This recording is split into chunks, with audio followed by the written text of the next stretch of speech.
one more thing that I wanted to talk about is how to read your work and not necessarily be tied to the paper. And so one of the things that always baffled me about being able to see people work on their knitting without the sheet of paper right in front of them, there's going to be times where you do need the paper and you're going to have the pattern there. But other than that, it would be, maybe getting yourself to a point where you don't have to have that in front of you. This stitch pattern repeat is really easy to memorize, and so I wanted to show you how you can read your knitting so that you're not tied to your paper. So it's a stitch multiple of 4.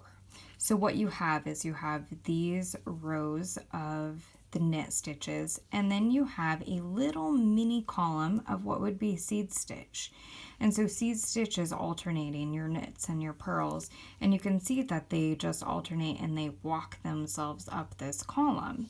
And so the way that I look at this when I'm working it is that this little bump right here is your purl bump, and this little V that's underneath that one is your knit stitch.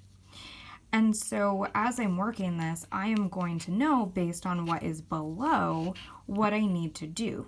So this one has a purl bump underneath it. I'm alternating. So this is going to be a knit.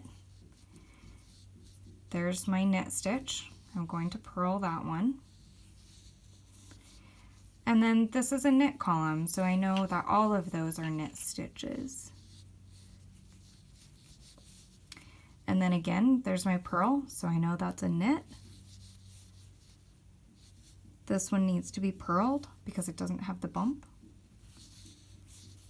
And then the other thing too that I can do to speed this up a little bit is I know that this is going to be a knit 3 purl 1 repeat. So I'm going to knit 3